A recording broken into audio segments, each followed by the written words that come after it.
So similarly, I want to thank the negotiating teams and above all our Superintendent Carol Smith. Without your leadership, Carol, we would not be here voting on a compromise settlement that provides several key improvements, as folks have noted, that give the district the ability to ensure we can get out hiring teachers earlier, that we can place teachers based on their competence to teach, not just on seniority, contract that provides additional school days, although not enough, I think we'd all agree, or most of us would, and that extends for 3 years rather than 2 years so that we can focus our collective energies on serving our students. So in the last contract negotiations, we worked collaboratively, the district and the union, to reform the teacher evaluation process, which was a huge step forward. And with this negotiation, we've made another huge step forward in terms of the terms around hiring and transfer and the competence pieces. So as thrilled as I am, and I am a yes vote on this tonight, and great appreciation for the hard work by all parties, it has been hard for me to get to a yes vote tonight, which is not in any way to detract from the huge relief we all share that a strike has been averted. But the fact is, the changes that to the contract that the district stood fast on should not have been so difficult to obtain, particularly in the context of offering a generous salary and benefit package. But it was really hard to get these changes that we needed to the contract. I am deeply grateful that the teams persevered. We got the best deal that we could for our students and for the taxpayers under tremendous pressure. And I'm very grateful to the PAT team for the hard work at the table in the final weeks around issues like competence and hiring. That was really good, strong, collaborative work, and that gives me a great deal of hope going forward. I do want to highlight, though, that work remains for future negotiations to bring parity in health care, coverage, and costs across all our employee groups, to help contain our long-term costs, as well as to lift some of the remaining rules and restrictions that hamper the district's ability to manage the district well for students, for example, in terms of workload pieces around the high school schedule.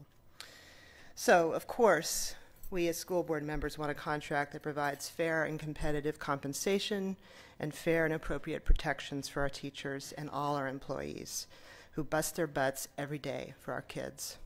But we also need a contract that enables the district to manage our district in a way that is fiscally responsible and that works better for our kids. That was our bargaining strategy. Now, the board could have rolled over early in the process, but we held fast that the contract needed changes.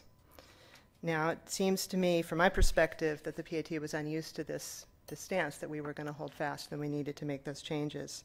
And it was very disappointing to me that rather than coming to the table earlier on, say over the summer, for intensive collaborative negotiations, the process was prolonged as long as it was. So take class size again, like Director Regan. You know, no school board or district wants large class sizes or overloaded teachers. And we have spent, year after year, we have sent money directly to the classroom, to the point actually where our buildings were crumbling, precisely to keep class sizes as low as possible. But the reality, of course, and again, let's move forward dealing with reality here, because that's the challenge that we all face, is that it comes down to money. We need to find a balance amongst salary and benefit increases for our hardworking teachers and employees. We need to find money to add back teaching positions to reduce class size.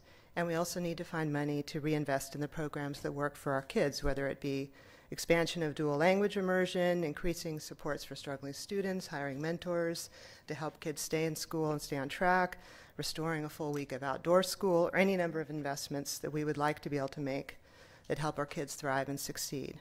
So yes, of course, class size matters, but it is not the only thing that matters. I also want to push back against the notion that the contract negotiation was the appropriate venue to push back against the larger outside forces of top-down mandates and disinvestment in public education that we see in our state and across this nation.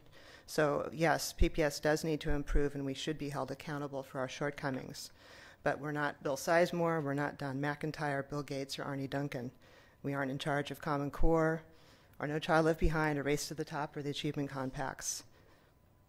So it may have been convenient to paint us as the villains for the purpose of securing a more favorable deal, but the reality is we're all in this together, and we need to work together to advocate for the schools our students deserve, above all pushing back against the disinvestment in public education at the federal and state level that results in the large class sizes, the workloads, the shorter school year, and all the rest. So it's wonderful that our state legislature has turned the tide a bit. We are, and I know people get tired of hearing me say this, but I'm going to keep on saying it, we are nearly $1 billion short of the funding level that our state's own quality education model would provide for our students. So in PPS, that would translate to about $80 million, or the equivalent of 800 teachers. So we still have, even though we are grateful for the legislature's actions, we still have a long way to go before we have the ability to have the class sizes, and we want the librarians, the counselors, the curriculum, and everything else that our students need and deserve. So as we move forward with this new contract, which does represent a huge improvement and a lot of hard work by both parties, it's crucial, as has been mentioned, that the district effectively manage and implement the new tools and the clarity from the parts of the contract, the many parts of the contract that were significantly improved and revised through the good, hard, collaborative work by both parties at the table. So done right, this is going to make a huge difference in our ability to hire and place the best teacher in every classroom. And I take, again, great hope from the quality of the collaborative work from both teams at the table that really got us a contract that'll work better for everybody. And I'm also hopeful that the collaborative work group on workload will help spur the community-wide conversation that we need about the quality of the schools, how we manage challenges like the transition to Common Core, and the level of funding that our students deserve, and how we can all work together on our shared goals of great public education for all our children. So thanks very much for the opportunity to share my comments.